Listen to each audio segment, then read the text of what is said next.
Bonjour à tous, j'espère que vous allez bien. Alors dans cette vidéo je vais vous présenter un petit produit que j'ai reçu hier. Et ce produit c'est ça. Donc voilà, ça va être une petite vidéo, je vais présenter ce moteur, quelques plans sympas. Et aussi je vais vous montrer des vidéos là sur YouTube qui montrent des tests de poussée. Voilà, tests de poussée sur, je crois que c'est le youtubeur Engineer X. Si vous connaissez pas, allez voir. De toute façon on va voir juste après, ok? Donc je vais vous le montrer en direct. Voilà, c'est des petits moteurs Cobra 1407 4100 kV. Donc c'est parti, let's go. Donc voilà, c'est ça le produit. On le reçoit comme ça. Je crois qu'il était dans un emballage, mais je l'ai enlevé. Ça va être plus simple. Hop. Petit moteur. Il y a tout ce qui est visserie et un petit sticker sympathique. Donc il est très léger, je vous mets les spécifications ici du moteur. Et voilà, je vais le comparer de suite à mes plus gros moteurs que j'ai là sur mes machines. C'est un moteur Ishin 1104 6000 kV. Ça c'est le Cobra 1407 4100 kV Cobra Motors. Et ça c'est les 2300 kV BR 2205.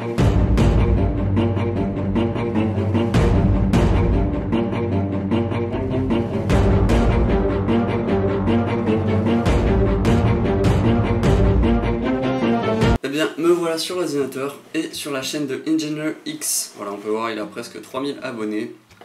Et en fait, c'est un mec, il fait plein de tests de moteur, donc de tests de poussée, les thrust tests, avec différentes hélices et différentes batteries aussi. Enfin, différents voltages plutôt. Donc, on va ouvrir celui-là. Comme vous pouvez le voir, c'est un 3500 kV. Mais je vais faire une petite comparaison, on va voir. Parce que j'ai pas réussi à trouver la vidéo pour le 4100 kV. Donc on va se contenter de ça et d'une autre vidéo. Et on va pouvoir voir. Sachant que plus on a un kV élevé, plus normalement on a de poussée sur nos moteurs. Et plus si les moteurs consomment beaucoup d'ampères. Donc il faut avoir des ESC adaptés. Donc comme vous pouvez le voir là, c'est un mec qui réalise des tests sur son banc. Il met des hélices différentes avec une batterie différente. Voilà, on voit le voltage de la batterie. Et il calcule plein de choses. Le courant, enfin vous allez voir, il fait des tableaux à la fin, c'est vraiment cool. Maintenant on va aller voir, faire une petite comparaison avec un moteur, c'est le Brother Tornado T1 de Brother Hobby 1407, c'est exactement le même en fait, le même taille de moteur avec le même KV. Voilà, donc pour ceux qui ne savent pas, ce moteur il ressemble à ça. Voilà, on va analyser un peu le tableau, je vais prendre cette hélice. Voilà, parce qu'en fait elle est sur l'autre moteur aussi. Et on peut remarquer qu'au maximum en 4S, on est à 771 grammes pour 24,1 ampères consommés à 15,9 volts et on obtient une puissance de 383 grammes. Et là vous avez l'efficiency, donc c'est le gramme par watt pour voir l'efficacité en gros. Donc c'est pas ouf, c'est pas ouf, c'est dégueulasse un peu. Mais c'est normal parce qu'on est en full gaz, donc forcément ça consomme beaucoup. Donc là on est sur le Tornado, donc on est à 775 grammes, voilà, parce qu'on utilise la même hélice. 775 grammes, 30,2, donc on est supérieur ici et supérieur ici. Bon, de pas grand chose hein, pour ici, bon un peu plus d'ici, parce qu'on était à 24 sur le précédent, et là on est à 30. Donc ça fait quand même 6 ampères d'écart, ce qui est beaucoup. Et là on n'a que 4 grammes d'écart. Donc le power 478, donc c'est beaucoup plus, l'autre on était à 300 et quelques, je sais plus. Et forcément on a une efficience là, efficiency, qui tombe à 1,6, ce qui est un peu dégueulasse. Donc ça montre qu'en fait, quand on a des KV élevés, on consomme beaucoup plus, on a une poussée un peu plus grande.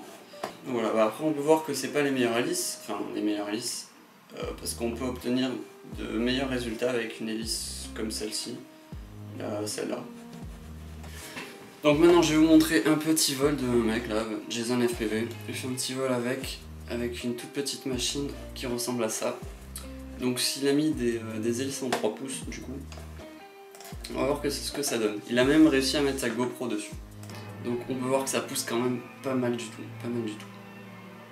Donc c'est sur une machine qui est vraiment très légère, généralement un poids en dessous de 250 grammes. Et là par contre, ce qui m'a fait rigoler, enfin je pensais pas qu'on pouvait faire ça, mettre une GoPro sur un 3 pouces comme ça. Et en fait, ça vole super bien, ça vole super bien. Bon par contre, niveau batterie, je pense pas qu'il puisse voler très longtemps. Bon voilà, c'était vite fait pour vous montrer un peu ce que sont ces moteurs, ce que ça vaut. On peut voir sur Banggood. Alors sur Banggood, les miens c'est des comme ça en noir. Donc les miens, je crois que c'est 15,20 € l'unité. Ou sinon vous les avez en bling bling, là, en doré. Les jeux sont un peu plus chers. Bon. Voilà. Donc cette vidéo est bientôt terminée, mais par contre dites-moi en commentaire ce que vous pensez que je vais fabriquer avec ce petit moteur. Voilà, dites-moi le châssis, les batteries, un peu les caractéristiques. Ça m'intéresse de voir ce que vous pensez et je vous donnerai la réponse bientôt, j'espère. Voilà, donc toujours, n'hésitez pas toujours à liker, à vous abonner si c'est pas déjà fait. En tout cas, je vous dis merci et ciao, à la plus, bye.